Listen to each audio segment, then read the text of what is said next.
It's Wednesday morning here at Manor Park Classics. We are taking a little trip down to the Midlands to see Fuzz Townshend at the S.O.S Workshop. He has a little surprise for us and a little hint, we are bringing a trailer as well.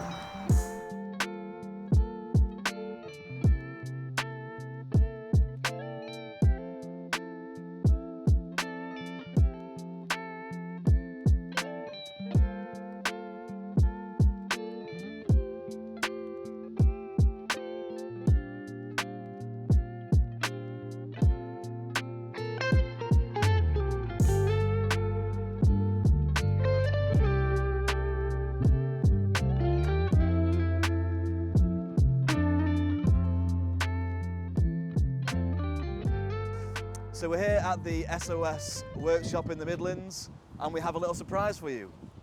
Fuzz Townshend is here, and he has a car for us. I do. This is my 1929-1930, built December 29, first registered January 30, Humber 1650. It's a saloon. It's a big sort of saloon from the period, kind of, I suppose, quite a high end. Not as high end as your Rollses and your Bentleys, but a bit more so than your Austins and Morrises of the time. Fairly sumptuous appointments in there, in the back there. And though it looks quite ancient, actually the seats were reupholstered quite recently by Simon Aldridge of Aldridge Trimming. I did a little bit of work on his car. He's done me a favour on this. And actually they've kind of aged nicely in the car, and the leather is sort of appropriately sort of pre-aged anyway.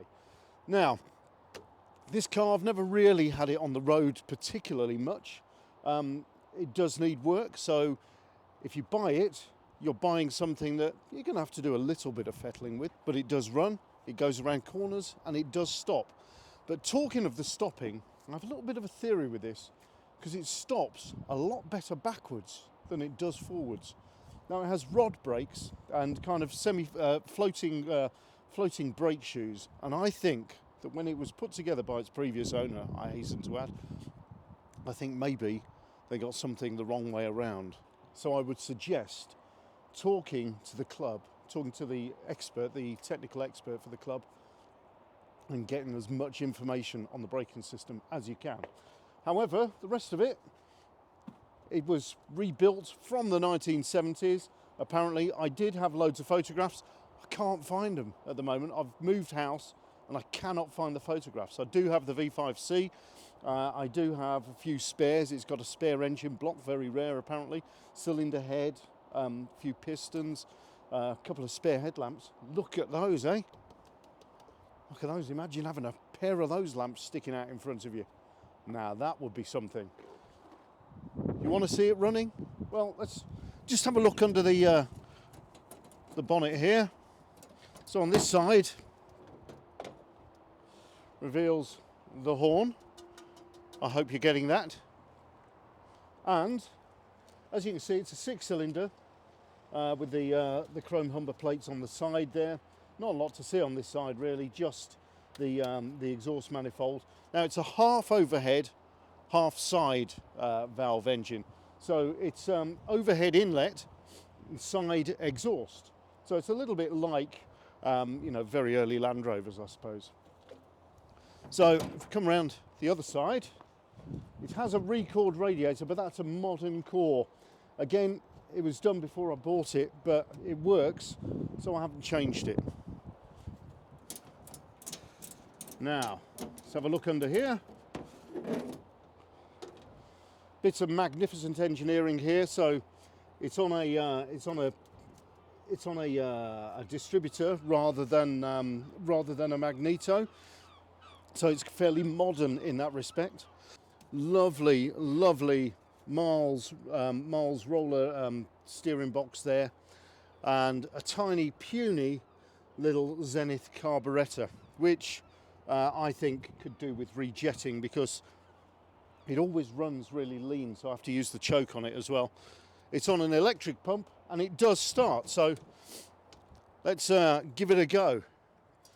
So all we do, key, wait for the petrol to come up, and hopefully up. Oh, wait a minute, got it in gear. What?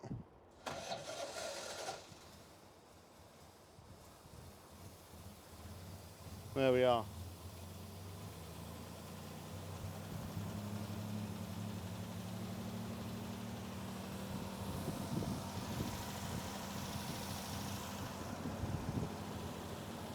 So a lovely silky smooth Humber engine there.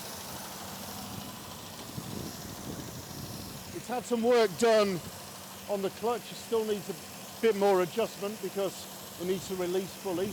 Again, like I say, this is a bit of a work in progress, but if you wanted a relatively easy task that you can enjoy doing and get on the road very quickly, this is for you.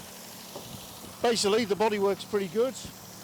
It was painted in this sort of browny maroon colour. I quite like it. I think it's quite understated. I do like the lines of this car. That's what attracted me to it. It's got the small windows, high body. It kind of looks pretty sleek. It's quite a big car as well when you get up close to it, and it does drive. So while it warms up, I'll just pop the seats back in and we can go around the block.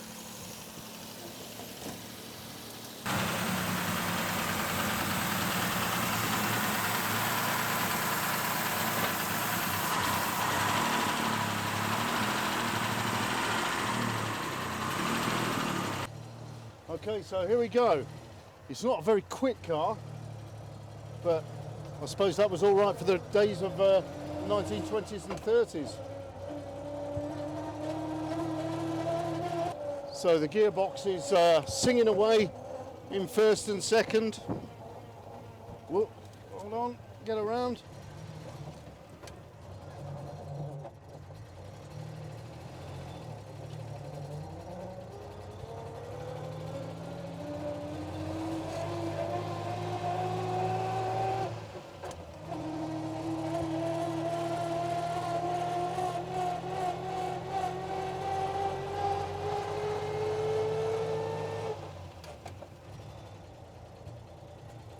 There we are.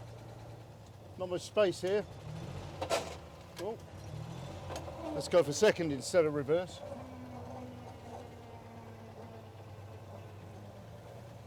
So quite a stately old lady.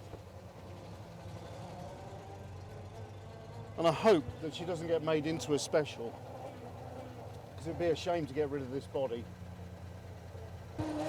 It's got its original registration number. GC 3328. I've got a mate called Graham Crabb. I tried to interest in this car, but he's not really into pre-war stuff.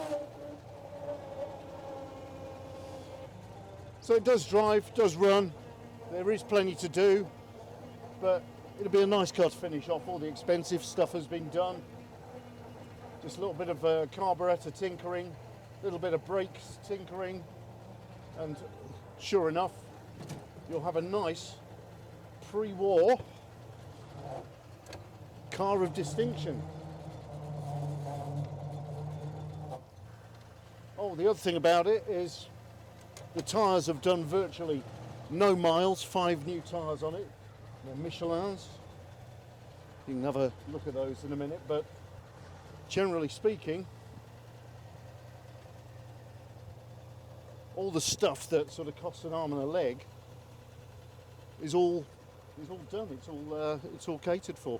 So a car to enjoy with just a little bit of fettling. And I hope that if you buy it, that you do. And I hope that I see this out and about, and that it's loved. It's a great old thing. Hardly seen out on the roads for years. I've taken it out a couple of times, but like I say, it doesn't get any use. So I haven't got time to do it. It's time to go. I've got other pre-war cars. I've got a double-decker bus. I've got a Jensen 541R. I've got enough on my plate. And of course, everything in the workshop. So I hope you enjoy this car. I have.